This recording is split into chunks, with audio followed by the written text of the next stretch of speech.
Reciban saludos y bendiciones en este precioso día de parte de este servidor. En este vamos a compartir el tema necesitamos oír la voz de Dios para vivir bien. Vamos a leer en la palabra del Señor en 2 de Timoteo 3, 16 y 17. Toda la escritura es inspirada por Dios y es útil para enseñarnos lo que es verdad y para hacernos ver lo que está mal en nuestra vida. Nos corrige cuando estamos equivocados y nos enseña a hacer lo correcto. Tengamos una palabra de oración. Padre, que tu palabra sea un alimento para nuestras vidas. Te pedimos en el nombre de Jesús. Amén. Bien, estamos leyendo en 2 Timoteo, capítulo 3, los versículos 16 y 17. Estos son unos versículos muy conocidos. Casi todo el tiempo, todos los años, ¿verdad? Para el mes de agosto, septiembre, se están estudiando estos textos que tienen que ver con la palabra del Señor. Hay que decir que el apóstol San Pablo tenía un pupilo, podríamos decir, tenía un aprendiz que lo estaba entrenando para llevar adelante el ministerio, en vista de que el apóstol estaba ya viviendo sus últimos días, viviendo digamos, ya su despedida de su trabajo pastoral. El contexto, lo que estaba pasando en la iglesia de Éfeso era que se habían infiltrado falsos maestros que enseñaban la necesidad de tener experiencias místicas para ser salvos, la necesidad de cumplir con la ley de Moisés y con algunas tradiciones. Tenían como cierto complejo racial, digamos, porque creían que era importante tener un vínculo racial, y ellos conformaban lo que de manera incipiente se podría llamar el movimiento místico, el movimiento gnóstico. Esta carta tiene un tono sombrío. Pablo estaba prisionero por última vez en Roma. Esta vez no era como la vez anterior, que había estado en la cárcel y tenía ciertas libertades. Incluso podía salir de la cárcel, ir y volver, y era un preso de confianza. En esta ocasión, él, a diferencia de su primera prisión, estaba confinado en un frío calabozo, esperando su ejecución, su muerte. En el año aproximadamente 64, el emperador que estaba al frente del Imperio Romano era Nerón, que había iniciado una persecución a todos los cristianos, achacándole el incendio de Roma, echándole la culpa a los cristianos por el incendio de Roma. Él decía, los escritores romanos dicen que Nerón les estaba achacando a los cristianos, a la secta de los cristianos, de los nazarenos, el incendio de Roma. Esta persecución se expandió a través de todo el Imperio Romano. Mientras Pablo, el apóstol, esperaba su muerte, escribió esta carta a su querido amigo, a su hijo espiritual, Timoteo, un joven que había sido entrenado por él, un joven que estaba él preparando para que siguiera su ministerio. El texto dice al comienzo, ¿verdad?, que estamos leyendo, que estamos analizando, dice: toda la escritura es inspirada por Dios y es útil para enseñarnos la verdad. ¿Qué quiere decir esto de que el texto es inspirado? ¿Qué quiere decir esto, que el texto es inspirado? Que esta es una auténtica comunicación divina, el uso a través del uso de las facultades humanas, es decir, Dios hablando a los seres humanos a través de la capacidad de comunicación de un ser humano. Eso quiere decir inspirado. No quiere decir que la persona esté en trance como un medio, no. Quiere decir que la persona está haciendo uso de sus facultades, de todo su conocimiento, de su cultura, de su vocabulario. Sin embargo, está totalmente bajo el dominio del Espíritu Santo, pero también está totalmente bajo su facultad, es decir, totalmente consciente de lo que la persona está haciendo. Eso quiere decir inspirado. El uso del contexto, entonces es importante el contexto del escritor. con valor, es decir, la escritura tiene un valor permanente. También eso quiere decir que es inspirado, que tiene valor permanente y que la palabra que se está diciendo tiene el respaldo del emisor. ¿Y quién es el emisor? El emisor es Dios. Entonces, lo que Dios está diciendo a través del geógrafo o del escritor es algo respaldado, algo que tiene una firma, por decirlo así, una legitimidad indiscutible. En segundo lugar, hay que decir que no es un mensaje manipulador. Estamos ahora llenos de mensajes manipuladores. Las personas hablan cargadas de emoción, procurando que nosotros nos inclinemos a sus propuestas. No es un mensaje manipulador, es un mensaje que nos invita a usar también a nosotros, los intérpretes, los lectores de las Escrituras, todas nuestras facultades, a valorar lo que dicen las Escrituras, a contrarrestarlo con nuestra vida real y concreta.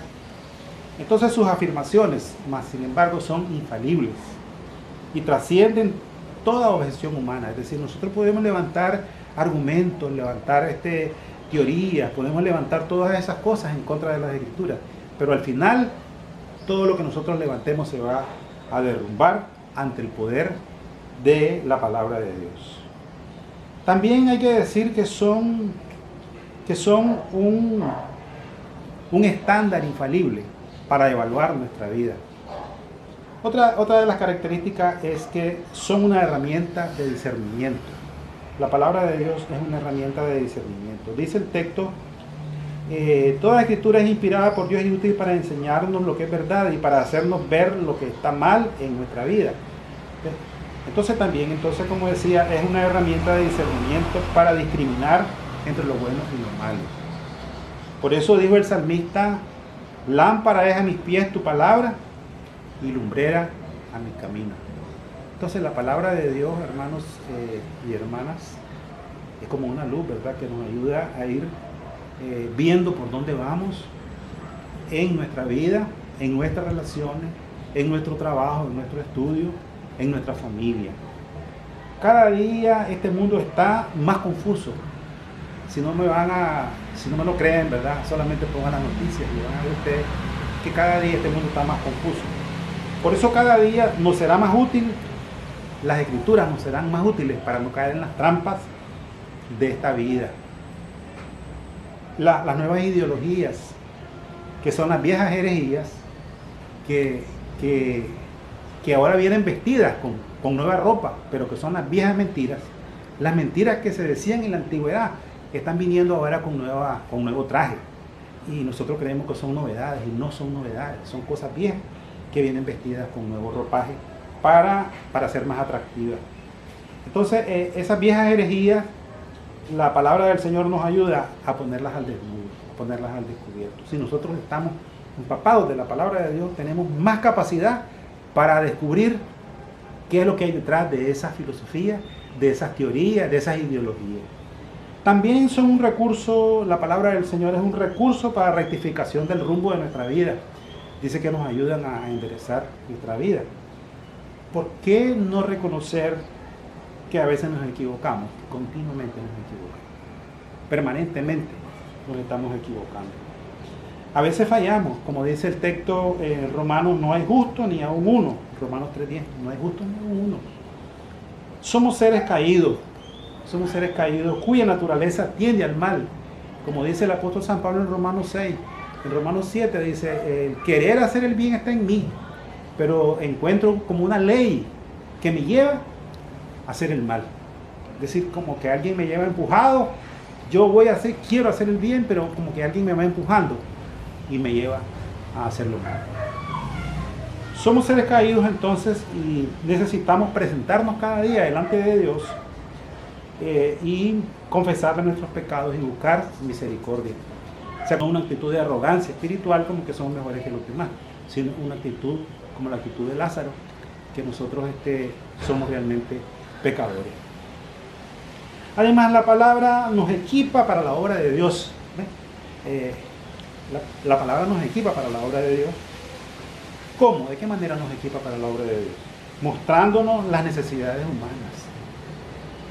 cuando nosotros estamos empapados de la Biblia, nosotros descubrimos las necesidades humanas, porque tenemos llena nuestra mente y nuestro corazón de esa luz que puede discernir cómo está la vida interior, cómo está la vida de nuestros semejantes. Que nos ayuda entonces a hacer como un diagnóstico de las necesidades de cada ser humano. Y no es para sabijondear, para explorar, para curiosear la vida, no.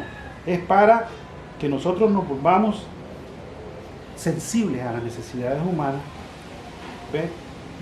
a las cuales nosotros tenemos que responder con los recursos que Dios nos provee. Con eso tenemos que responder. Nos muestra cómo hemos de responder, porque para responder a las necesidades humanas hay que hacerlo con sabiduría, y hay que hacerlo con la sabiduría que viene de Dios. Ahora se habla mucho de filántropos que están intentando hacer bien al mundo. Se habla de George Soros, eso está por ahí en todas las redes sociales. Pero ellos, por ejemplo, George Soros dice que es un filósofo que ni cree en Dios, que no existe Dios. Entonces, ¿con qué sabiduría están, digamos, desprendiéndose y aportando a las grandes causas del mundo? Con la sabiduría del mundo. Es decir, están buscando un retorno a la inversión. Cada vez son más millonarios. A pesar de que son generosos y generosos, son cada vez más millonarios. ¿Esto qué quiere decir? Que lo que están haciendo son inversiones, ¿verdad? Entonces, la palabra del Señor nos equipa, mostrándonos las necesidades humanas y cómo hemos nosotros de responder, cómo hemos de hacerlo, con qué actitudes, con qué expectativas. No con la expectativa de conseguir un retorno. Conclusión, hermanos. Primero, la vida cristiana exige vigilancia de las ideologías y de los falsos maestros, incluso de nuestros queridos teólogos, ¿verdad? Teólogos que nosotros conocemos, que son muy amables, muy bonito carácter, muy bonita enseñanza. Hasta de ellos tenemos nosotros que tener cuidado, porque el mal no viene vestido con ropa fea, viene vestido con ropas elegantes. En segundo lugar, necesitamos discernimiento en la toma de decisiones y en el andar diario, y también en la selección de las personas con las que nosotros andamos. En tercer lugar, este texto también nos enseña que tenemos que hacer una revisión sistemática de nuestra conducta. ¿Por qué? De nuestras actitudes, de nuestros valores. ¿Por qué? Porque están llenos de imperfecciones y estamos llamados a ser como Cristo, es decir, a ir madurando y a ir perfeccionando nuestro carácter con la ayuda del Espíritu Santo. Por supuesto, con la fuerza nuestra no podemos. En cuarto lugar, hemos de cuidarnos de cumplir los propósitos de Dios para nuestras vidas. ¿Por qué? Porque nosotros tenemos que entregarle cuentas a Dios cómo hemos usado los talentos que el Señor nos ha dado. También el texto nos enseña a ser diligentes en conocer la voluntad de Dios en cada circunstancia de nuestra vida.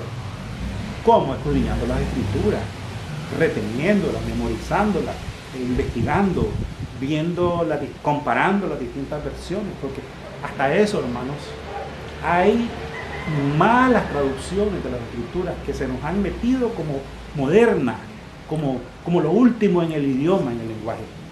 Y también cultivando la humildad, cultivando el espíritu de servicio, poner el amor en acción, mostrar ternura en nuestras relaciones. Que el Señor nos bendiga y que eso pueda ser una realidad en nuestra vida con la ayuda de Él. Amén.